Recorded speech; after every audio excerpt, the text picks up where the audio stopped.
Okay. Okay. All right. Okay. So this was an OAT trip, overseas adventure travel trip. The main trip was Java and Bali. The pre-trip was Borneo. We spent about 5 days in Borneo, and the reason for going to Borneo is really to see the orangutans. Um, And so this was just a picture at the airport. I thought the Indians or the natives here were kind of interesting. And then this was just it's a park, it's a national park. And you can see the sign there, and that's just the entrance.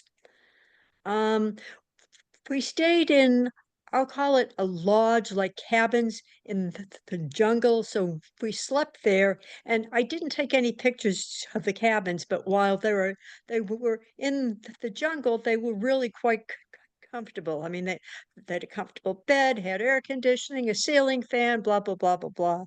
But we spent all of our time out on boats, and this wasn't exactly our boat, but it was like our boat. And so up here is where we spent our time. The time, the space down here is where the boat crew, the kitchen is there. The crew sleeps someplace down there. Um, so we spent, like I said, all of our time on the boat. We typically got to the boat about 6 or 6:30 a.m., had coffee and breakfast, and stayed on the boat till about 6:30 at night. So we spent, the idea was to spend as much time um on the river in the jungle as possible. And this was just another scene, excuse me, of a boat. And again, this was a typical boat. Ours, you can see I was on the boat here taking pictures. Then we went down this small river, and every so often, and this is a this is going to be a video, there were these islands of just grass that the crew had to get out and move, or else we couldn't pass. I mean, it was just crazy. And that's just me on the river on the boat. And the other thing, they told us to wear long sleeves and long pants because of the mosquitoes there. I didn't see any mosquitoes, and as soon as we got through Borneo, I stopped taking my malaria pills. I mean, I hadn't gotten a mosquito bite, so I couldn't see any sense in taking them for another 5 days. Then this was just typical cabin, I guess, along the way. Another example. Then here was a monkey. There was lots of wildlife, monkeys and kingfisher birds Mhm. along. I mean, it was just teeming with wildlife. Then here are the orangutans, and I mean, I took a gazillion photos and videos, but I only chose a few.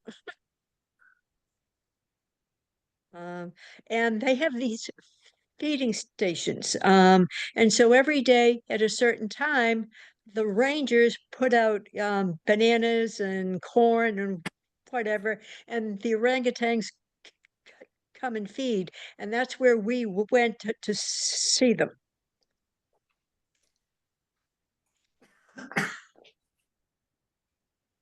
Here's a big one and a little child orangutan. Uh,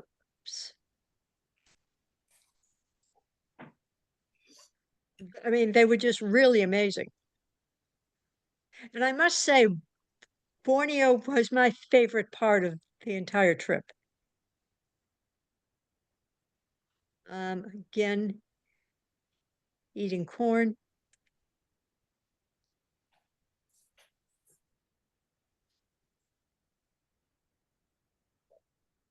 all the little kitties here.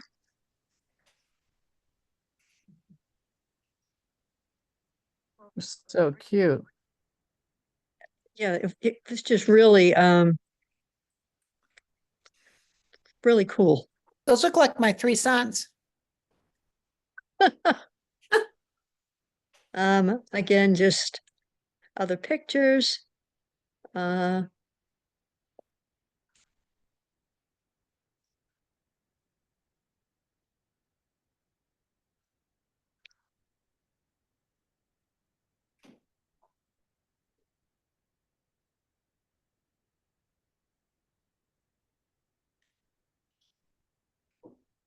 Marianne, did you see all of this from the boat or did you ever get off?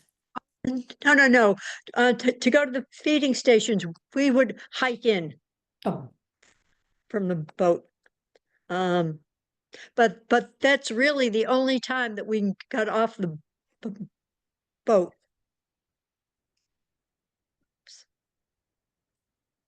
do they feed with their feet? No, their hands. Just their hands. And see the little baby there. Really.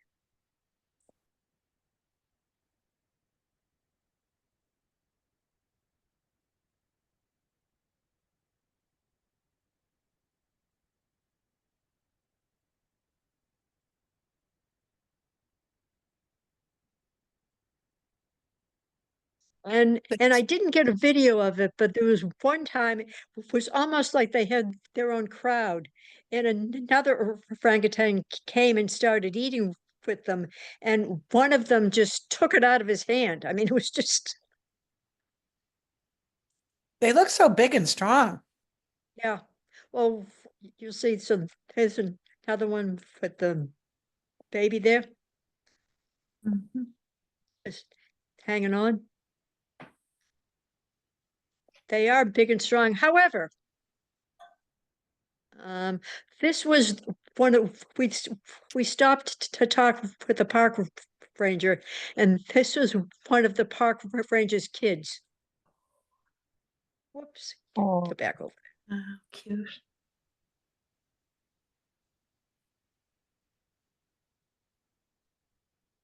Oh, how sweet.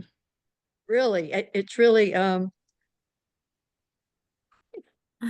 And trusting.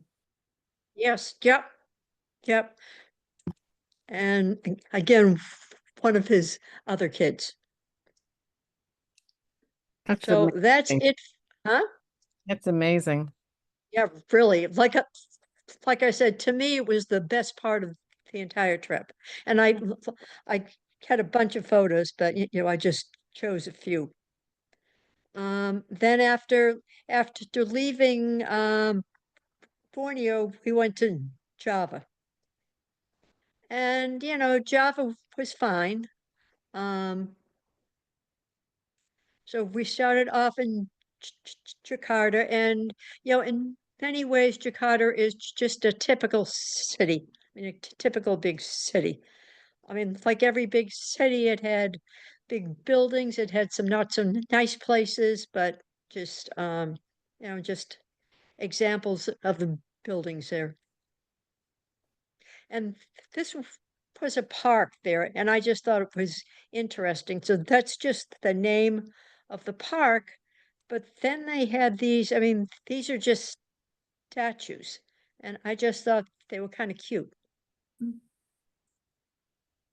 Again, from another scene, uh, I've forgotten exactly where this was. Yeah, just another place in Jakarta. And you know, I saw Dunkin' Donuts, and I just had to take a picture. Well, you were running on Duncan.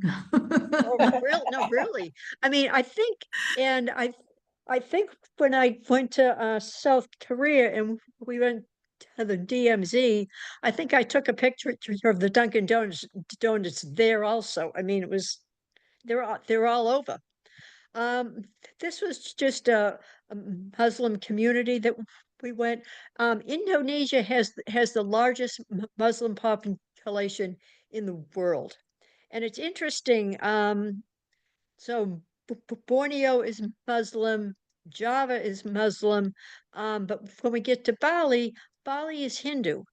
And I'll talk a little bit more about that when we get to Bali, but this was just,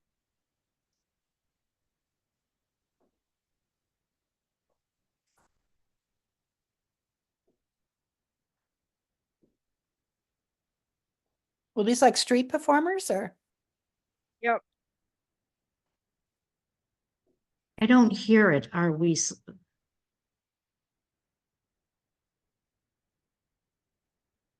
I don't think the sound is. Yeah, I'm not sure the sound's Okay. working. And this was just an example of the Indonesian tuk-tuk.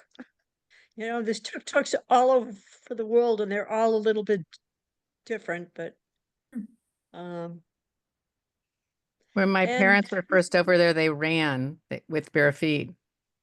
really, Yeah, in the 50s. wow. Where? What part? In Thailand or? In Thailand Okay. and in Bali and Indonesia. Oh, wow. Okay, the first time I saw them was in Thailand, I think. But Yeah, they were this was bicycles for a while. wow, wow. Um, this was the outside of a mosque, but the interesting thing was there was a Catholic church across, and this is just another picture of the church.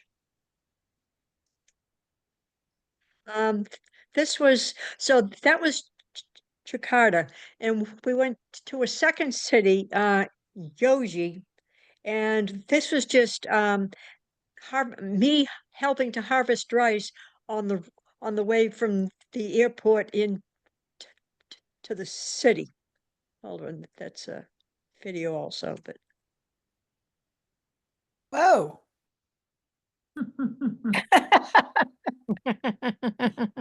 Boogie on down there, Marianne.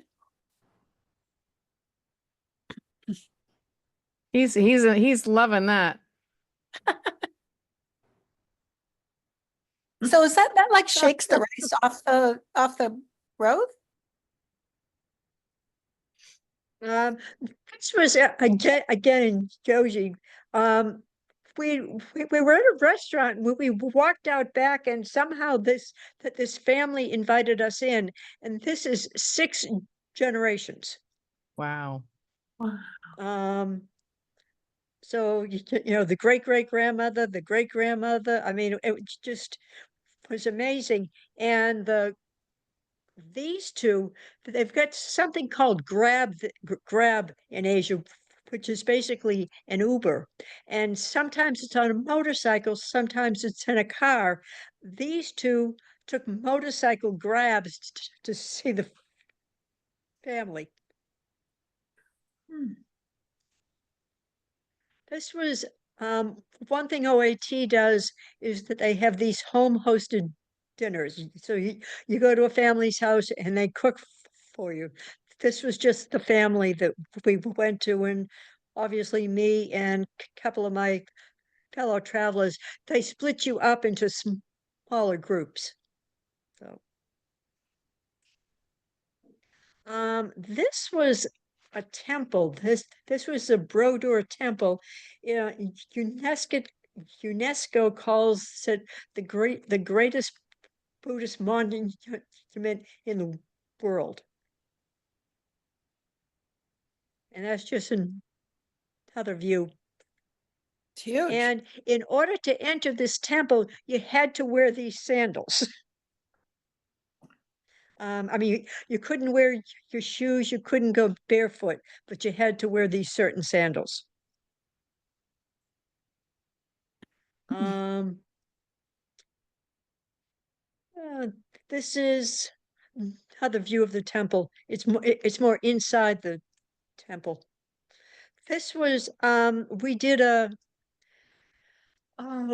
was kind of a night tour. I mean, it obviously started out in the daytime, but and so we rode on motorcycles. I mean, everybody was on the back of a motorcycle, and we made a bunch of different stops along the way.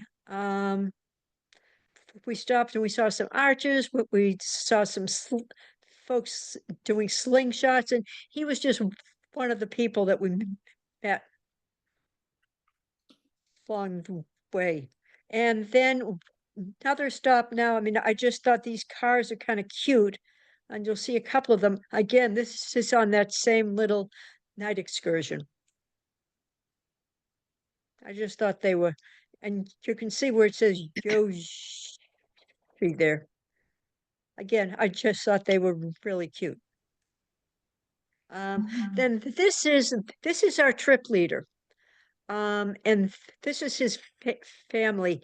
He and his partner have a bakery in Joji. So he brought us to his parents' house, and well, to be truthful, it's not in Yoji, it's outside of Yoji.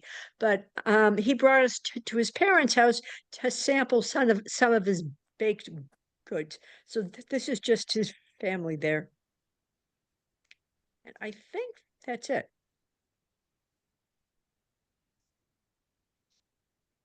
And let's go to Bali.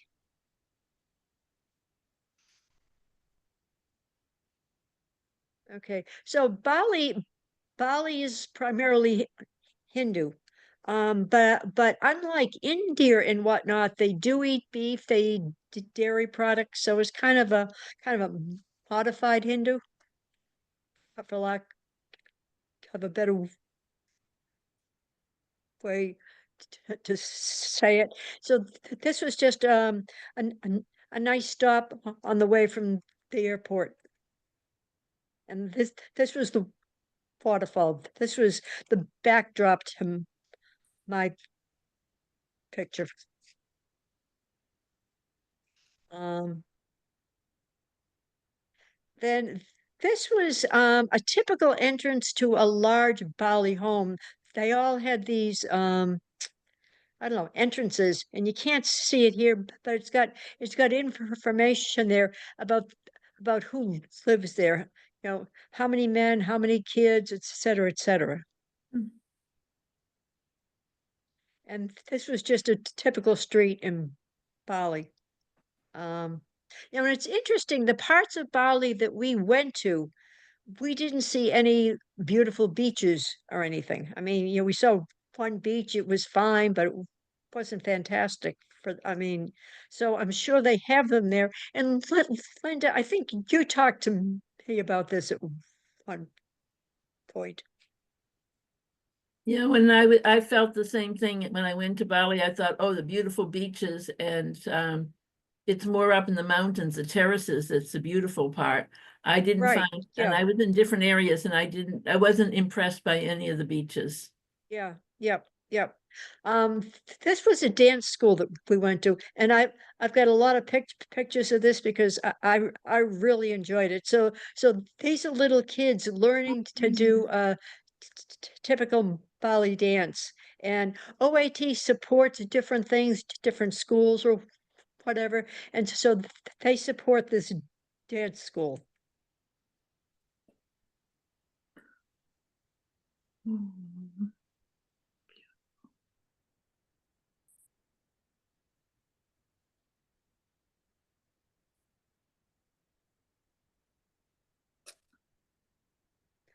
I was just really Wow.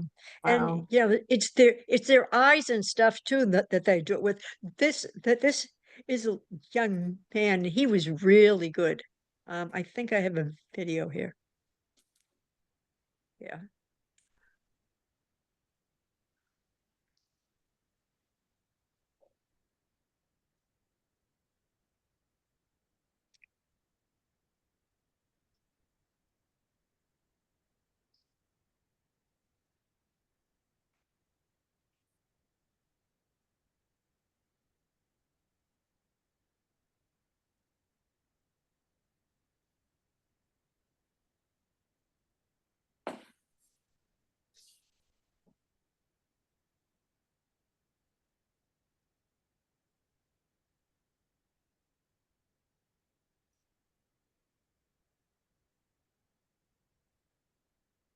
And there's I really liked him. See why?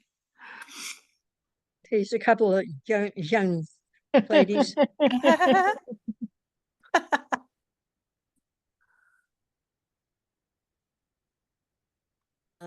And then I don't remember exactly where this was, but I thought it was cute, so I took a picture.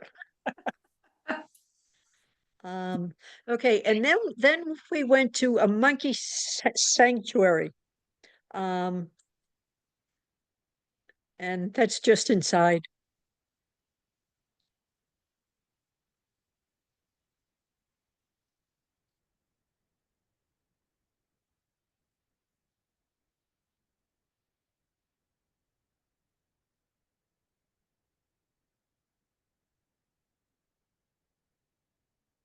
Again, eating is whatever.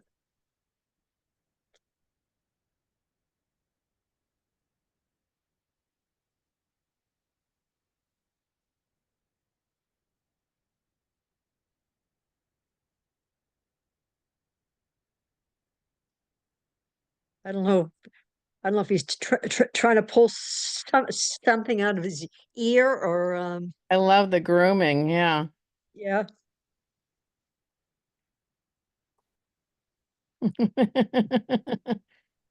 It's like mom trying to take care of teenager braids. Yeah, something.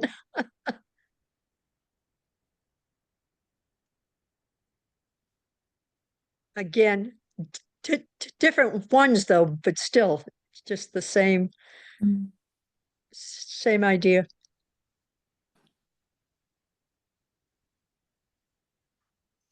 And this was just an example of rice Beautiful. terraces and whatnot. Yeah. Again, another scenic picture. Then we went to this I guess it's a town. And so we talked with some of the people in the village, but then they've got the cemetery and their custom is they don't bury their dead, they just leave them. So this is, I don't know, you probably can't read this, but here are the rules. And then these are some pictures inside the cemetery. So these are all, ones that people that are long gone. But then here's a relatively new one. So that's the picture of somebody, and you can't really see the person in there, but the next one you can see Oh, you can kind of see the person. And like I said, that they leave them there for a week or two until they totally rot, and then they put their skulls up there, and I don't know. Whoa. Really. wow. Then we went to see a mask maker. Marianne, And these are all hand carved. Um, is the cemetery thing because of space or is it religious or? no, it's just their tradition. It's just this one village. And it's their tradition. It's called the Troyan village of Troyan. And it's on an island. Oh, we took a boat over. I shouldn't say it's on an island, but we took a boat over. Ah. Here's the mask maker. And this was the mask maker's son doing a performance for us.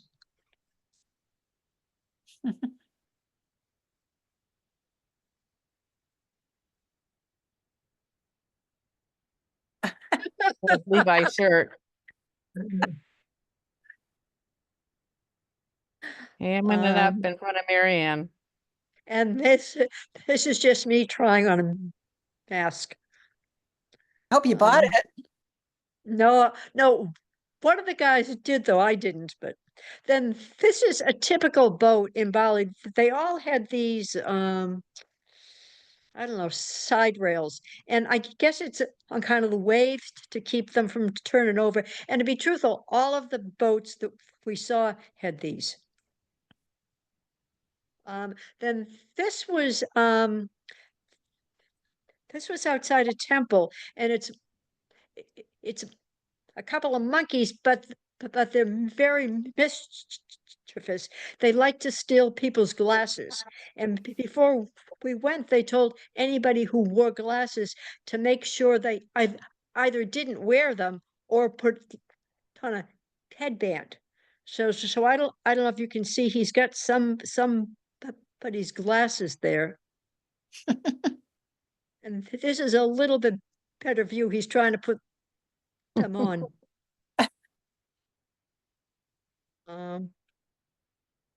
And then this was just some surfers, just kind of I mean, it's in Bali. I did need to have a beach scene someplace. I think that's it. Well, no, no, that's it. Yeah. So that was my trip. Like I said, I mean, I was there for a while, so obviously a lot more pictures, but Got some good pictures. Yeah. You were there Thank you. 2 weeks, Marianne? I was in Borneo for 5 days, in Jakarta for 7 days. I'm sorry, in Java for 7 days, and in Bali for 7 days. Did you see any Komodo dragons?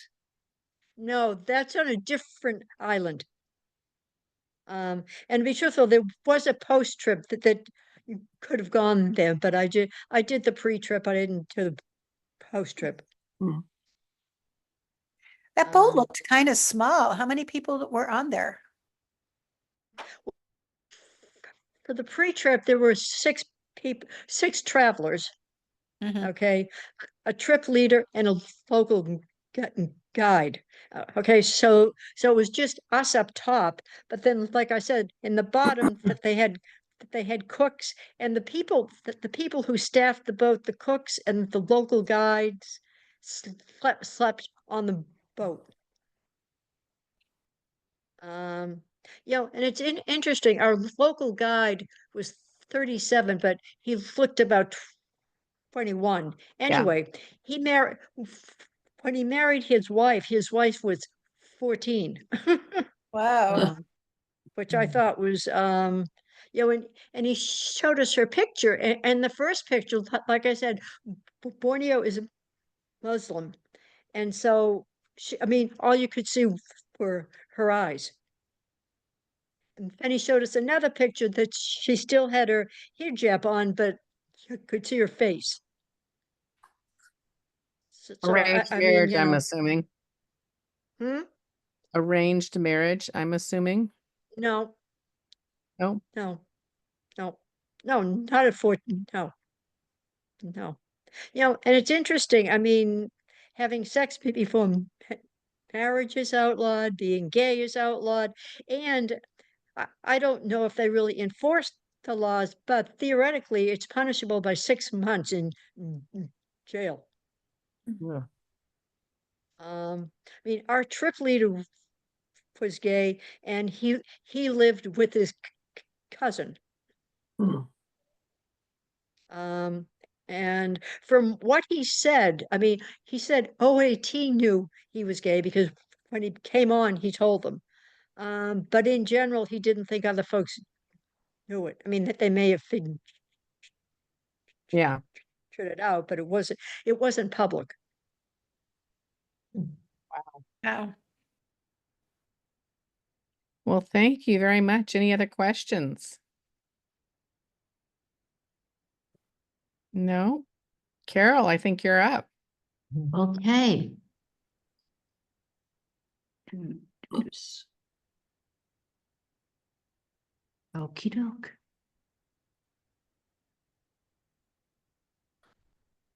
Okay. Okay, well, this was, what I'm going to talk about is a trip a group of us took last month to Lake Como, and then we took a Rhine River cruise, and then we spent about 2 or 3 days in Amsterdam. The trip was arranged through Tatton Travel. There were a group of about 14 of us in total that traveled together for a good portion of the time. Sometimes people would split off and do different things.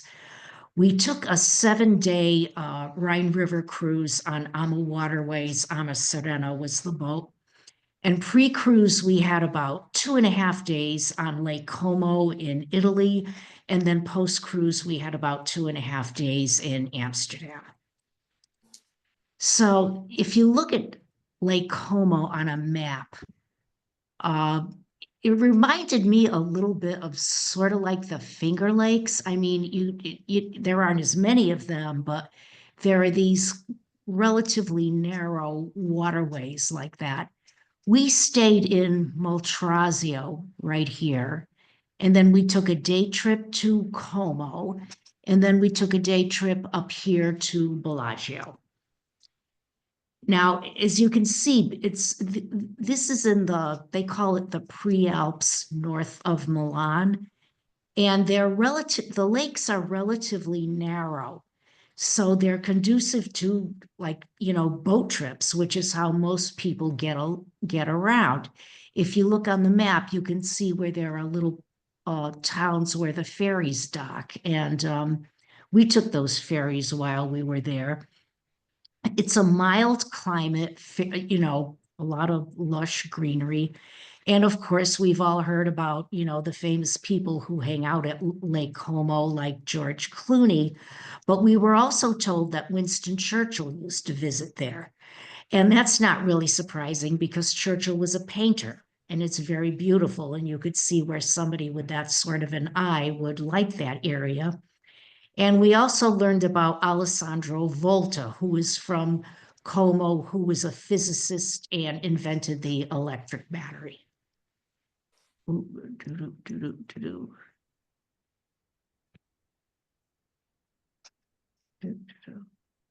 Okay, this is Maltrazio where we stayed. We stayed at this hotel on the left here, Grand Hotel Imperial, and it was like a sort of an European style hotel with a spa and an outdoor pool. We didn't use the pool because it was just too cold, but this gives you an example of the kind of scenery you see there. Like you'll see a hotel or a center of town, and then in the background you see, the mountains and everything. And this is just a picture of the hotel's gardens, which actually looked pretty good for October, but we didn't really spend that much time outside there because it was just too cold. And this is just some of the kind of scenery you see in Maltrazio, and a lot of these lakeside towns, you get off at the lake and then you find yourself walking up, you're going up.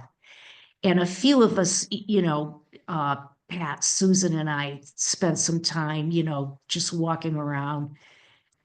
And you can see what some of the homes look like, with the terraces and very small courtyards over here and, smaller streets. There really were very few people there when we were there. Maltrazio doesn't really have a whole lot there. It doesn't have a lot of stores or it has a couple of restaurants, but it's not a bustling town. There was an area, I guess it must have been a hotel that had these chase lounges on the lakeside that I would imagine were beautiful during the summertime. But, when we were there, it was pretty well off season. And it's just kind of a quiet place to enjoy the lake. This is an aerial view that somebody, I think it was either Pat or Linda, sent me. And this is, a lot of time if we were coming back from somewhere, sometimes we just walk around the town and look on the lake and so forth. And it was a very overall pleasant place to stay. Como, in contrast, is much busier. We were there on a Saturday and, the town was pretty busy, a lot of people shopping and so forth. We took a walking tour in the morning and we walked around the city and then went up, an embankment for a period of time and ended up with this beautiful view. This area here, I think, is a soccer stadium, I believe they told us. But, again, you can see the mountains in the background. And one of the highlights of that day was we took a funicular ride. You can see the car on the right. And we went up the funicular even higher to a spot that they called Brunate. And there really wasn't too much going on there. It was just like a couple of little, like maybe souvenir places, maybe a couple of places where you could get a cup of coffee or something. But it, again, the view was quite nice.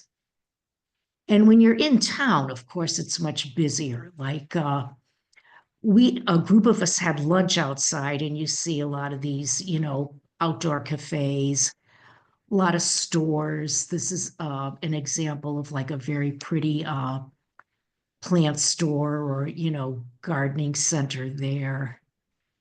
And I know after lunch, I think Susan and Steve went back to the hotel, and Pat and I just hung around town and shopped for a while. And then in the evening, we took a ferry back to Moltrazio, where we were staying. And if there's obviously a lot of boating on Lake Como. So if you see the shoreline, you see all these boats lined up. And then when we were pulling away from the shore, it was probably after 6 o'clock then. And you could see the sort of the late day sun, against the shoreline there. It's really a very beautiful place. And the following day and this I think was one of the towns, I'm not sure if that was Moltrazio. It may have been Moltrazio or one of the other towns we went by on our way over there. But you can really see like where a lot of painters and artists and people like that would like to frequent the area. And then the following day, we went to Bellagio. And Bellagio looked to me like it was a little bit more upscale than Como. I mean, some of the stores looked like they were a little bit nicer. When we were first got there in the morning, there weren't too many people around. But as you can see from the picture on the right, it did fill up. It was a Sunday. There were a lot of people in town stopping at, cafes or going in stores, bars, whatever. And they had this area there where you would walk up to the top and then you would walk down the stairs. And, you had to be kind of careful where you were walking. But, it's just a busy place on Sunday. Everybody wants to get out. And then we took a boat ride from Bellagio back to Moltrazio. And these are some examples of some of the villas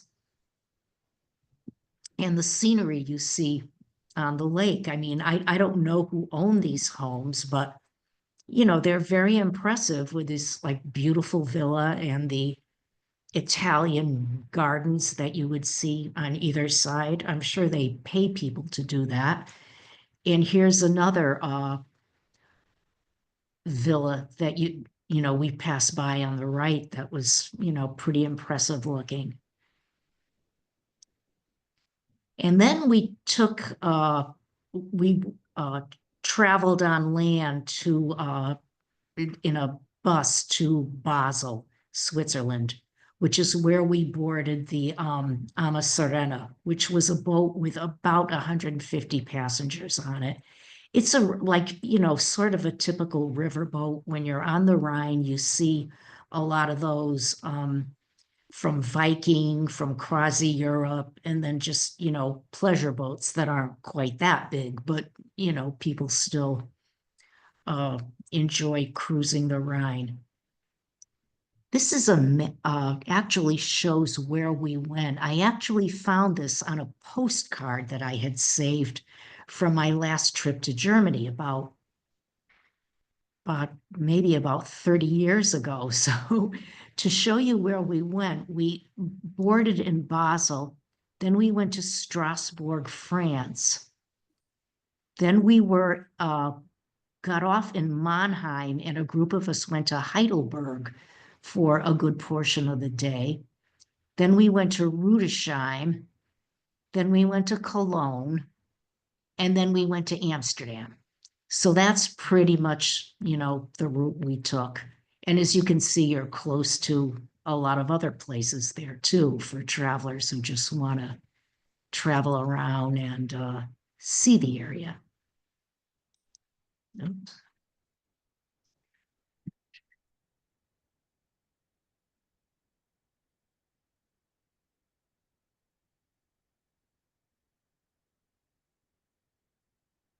Okay, one of our first stop, we did stop in Basel. I didn't take a lot of pictures there because frankly, it was pouring rain.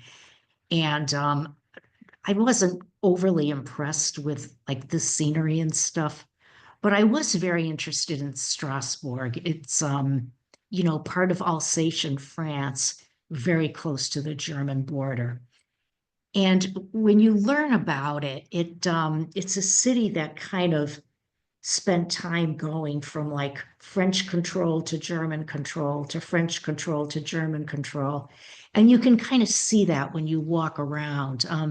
This was a statue that we saw in one of the parks there, and it shows, I don't know if I'm close enough, but like a mother with two sons, both of whom have passed. And it's supposed to symbolize that one of her sons died fighting for France and another son died fighting for Germany. And it's supposed to just symbolize the, in a way, the divided history that part of France has had. There was also a lot of fighting in that area in World War II. And you see a lot of that when you're walking around with different memorials and so forth. This was a memorial to General Leclerc, who was fighting for the French during World War II.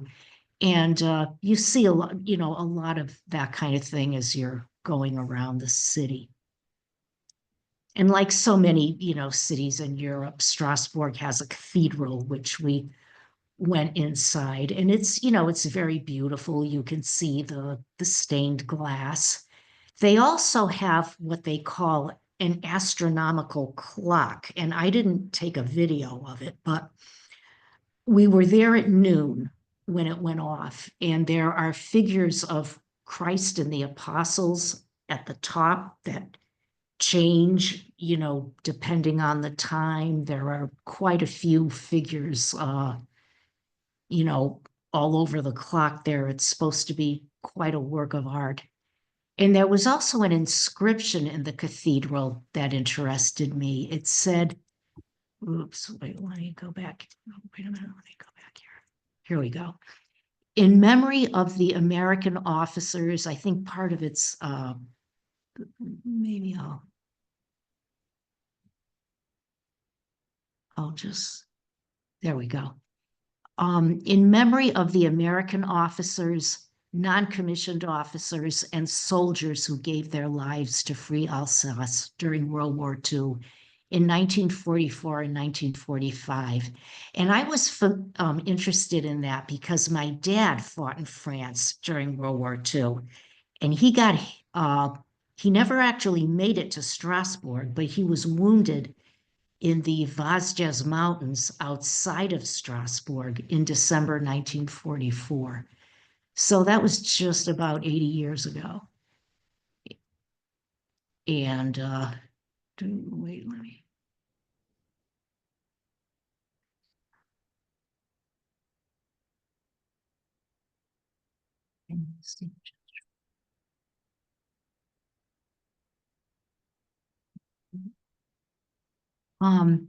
And of course, when you walk around France, what do you see? You see the bakeries and the places where you can stop and have a glass of wine. And when you go around the city, you can see some of the architecture is very French, as you can see with this hotel here. And then other areas of it, as you can see on the right here, are a lot more Germanic looking. Mhm. It reminded me of what what I saw when I was in Germany. And Strasbourg also has a fun side. There's a cute carousel in the center of town. And one thing I learned when I was there is that apparently Albert Schweitzer was from Strasbourg, and that's one thing I didn't know. When we went to Heidelberg, we visited Heidelberg Palace, which is, one of the main highlights there. It's very old. From what I read in a brochure that I got, it said it was first mentioned in 1225. I don't know if that's when it was built or when they started discussing it or whatever. It has suffered disrepair over the years.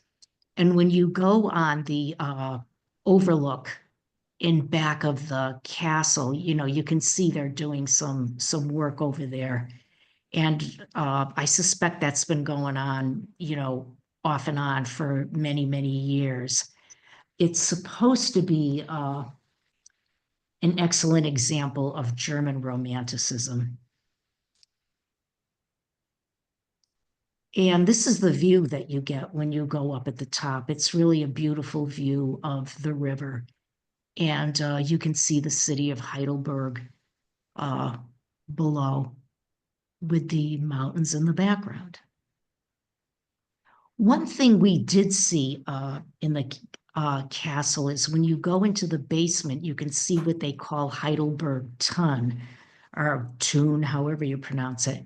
It's a very large wine cask that's supposedly 57,000 plus gallons. They don't use, there's no wine in there now, but apparently at one time there was. And it took 130 trees to create it. And you can see on the right where it's, this was kind of cute. They said today's special fresh fruit salad with lots of grapes, actually only grapes, fermented grapes. Maybe it's wine. Okay, it is wine.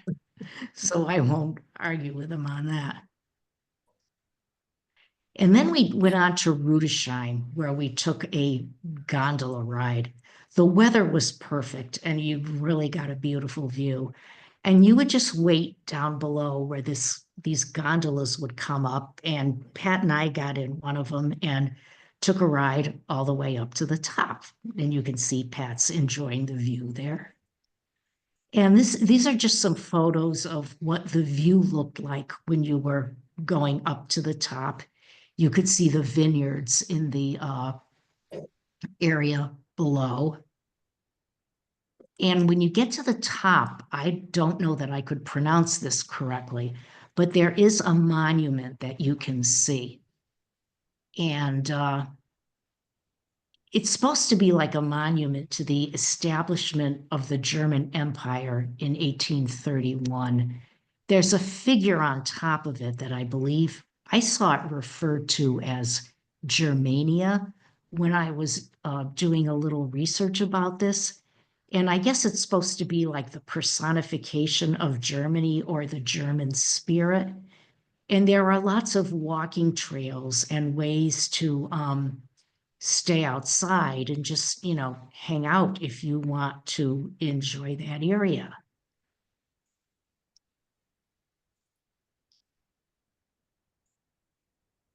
And then we ended the trip in Amsterdam. And I think, a lot of you have been there. It's a major,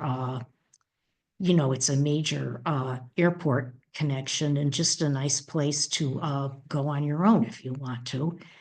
And here you can see the bicycles and also the canals.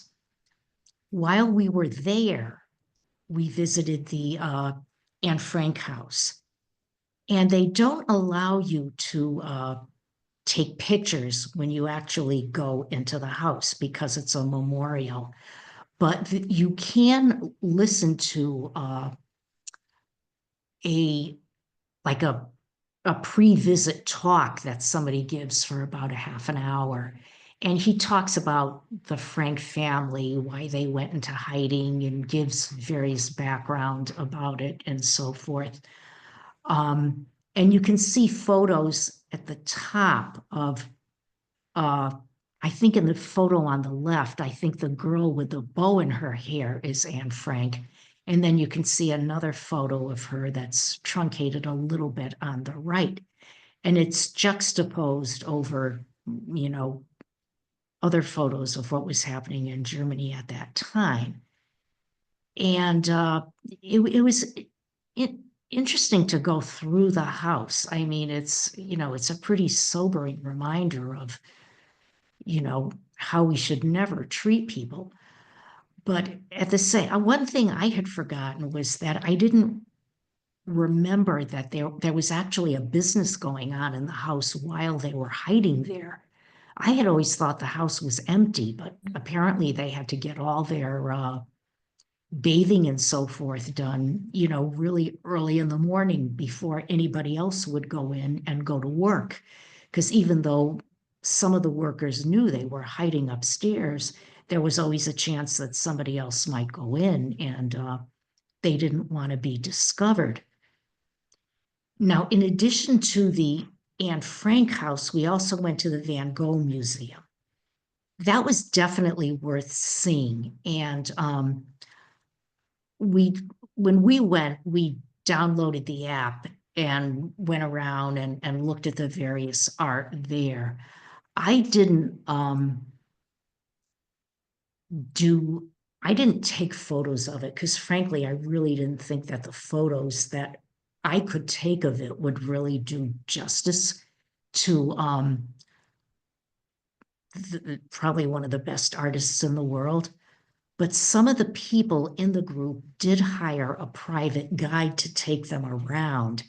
And if I were going to do a major art museum like that again, I think I might try to do that because I think it would be a lot more informative for somebody like myself than going with the app. Not that there was anything wrong with it, but I'm just not schooled in art, and I think I would get a lot more out of it if I could have somebody like that explain more of it to me.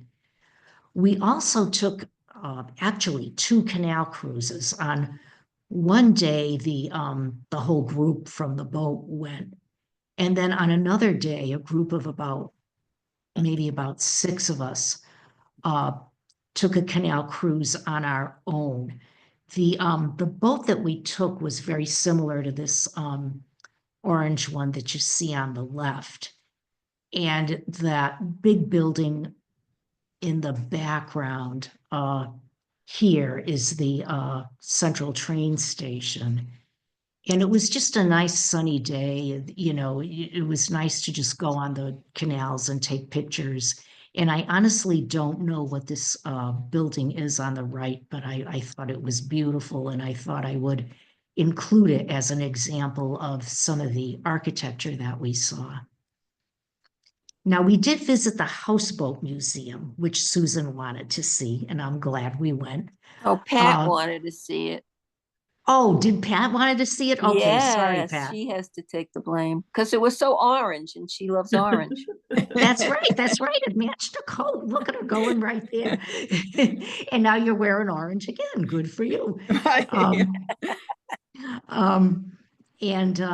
Oh, by the way, thank you, Pat and Linda, for giving me some additional photos because this really helped to flesh out a lot what I already had.